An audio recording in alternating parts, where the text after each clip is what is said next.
Hello friends, welcome to రుచి వంటిల్లు. ఈ రోజు మనం అప్పటికప్పుడు చేసుకునే పునుగులు, అందులోకి చట్నీ చాలా టేస్టీగా 10-15 నిమిషాల్లో ఎలా తయారు చేసుకోవాలో చూద్దాము. ఈ పునుగులు చట్నీ కాంబినేషన్ చాలా బాగుంటుంది. చాలా ఈజీగా చేసేసుకోవచ్చు. టేస్ట్ కూడా చాలా బాగుంటాయి. సో లేట్ చేయకుండా వీడియోలోకి వెళ్ళిపోదాం.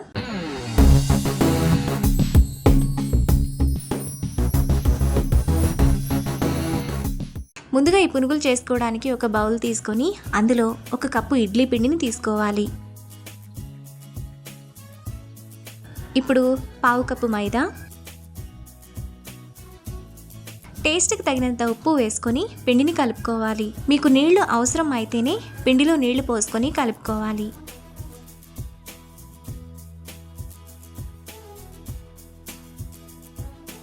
పిండిని ఇలా కలుపుకున్న తర్వాత అందులో 1/2 టీ స్పూన్ కంటే కొంచెం తక్కువ వంట సోడా వేసుకొని ఒకసారి బాగా కలుపుకోవాలి. పిండిని ఇలా కలుపుకున్న తర్వాత మూత పెట్టుకొని 10 నిమిషాల పాటు పక్కన పెట్టుకోవాలి. పిండి కొద్దిగా నానే లోపల మనం ఈ పునుగుల్లోకి చట్నీ ఎలా తయారు చేసుకోవాలో చూద్దాము. ముందుగా ఈ చట్నీ చేసుకోవడానికి 1 కప్పు ఫ్రెష్ పచ్చి కొబ్బరి ముక్కలు, 1 కప్పు పుట్నాల పప్పు, 10 పచ్చిమిరపకాయలను తీసుకోవాలి.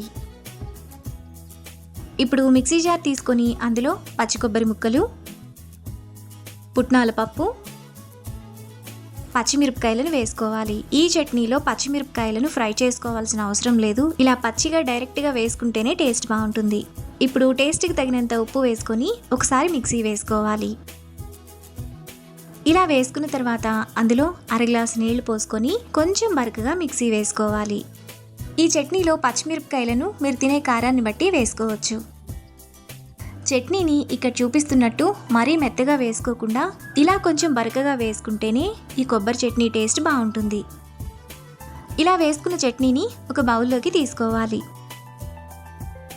ఇప్పుడు మిక్సీ జార్లో కొద్దిగా నీళ్లు పోసుకొని ఒకసారి బాగా కలుపుకొని చట్నీలో వేసుకోవాలి. తరువాత స్టవ్ మీద ప్యాన్ పెట్టుకొని అందులో 1 టేబుల్ స్పూన్ ఆయిల్ వేసుకోవాలి.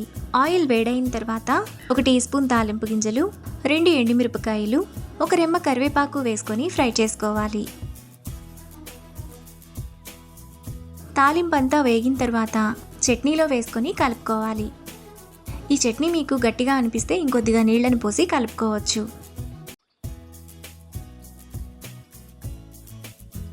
మనకు చాలా టేస్టీగా పునుగుల్లోకి చట్నీ రెడీ అయిపోయింది. ఈ చట్నీ మనకు పునుగుల్లోకే కాకుండా ఇడ్లీ, దోశల్లోకి కూడా చాలా బాగుంటుంది. 10 నిమిషాల తర్వాత పిండి మనకు ఈ విధంగా నానిపోతుంది. ఇప్పుడు చేతిని తడి చేసుకొని కొద్దిగా పిండిని తీసుకొని వేడి నూనెలో చిన్న చిన్న పునుగుల్లా వేసుకోవాలి. ఈ పునుగులు వేసుకోవడానికి ఆయిల్ మీడియం హీట్లో ఉండాలి.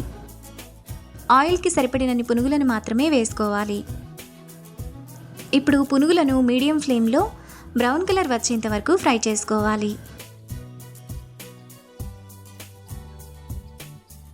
పునుగులు ఈ విధంగా బ్రౌన్ కలర్ రాగానే వాటిని బౌల్లోకి తీసుకొని పక్కన పెట్టుకోవాలి. మిగతా పిండిని కూడా సేమ్ ప్రాసెస్లో పునుగులు వేసుకొని ఫ్రై చేసుకోవాలి. మనకు చాలా టేస్టీగా పునుగులు రెడీ అయిపోయాయి. ఈ పునుగులు పైన క్రిస్పీగా, లోపల సాఫ్ట్గా చాలా టేస్టీగా ఉంటాయి. ఇప్పుడు ఈ పునుగులను ప్లేట్లోకి తీసుకొని ముందుగా మనం చేసుకున్న చట్నీ ఇంకా కొద్దిగా ఉల్లిపాయ ముక్కలు వేసుకొని సర్వ్ చేసుకుంటే చాలా బాగుంటాయి. అంతే, ఎంతో సింపుల్గా టేస్టీగా చేసుకునే పునుగులు ఇంకా చట్నీ రెడీ. ఈ రెసిపీని మీరు కూడా ట్రై చేసి మీకు టేస్ట్ ఎలా కుదిరిందో నాకు కామెంట్స్లో షేర్ చేయండి. ఈ వీడియో కనుక మీకు నచ్చినట్లయితే లైక్ చేసి, షేర్ చేసి, సబ్స్క్రైబ్ చేయండి.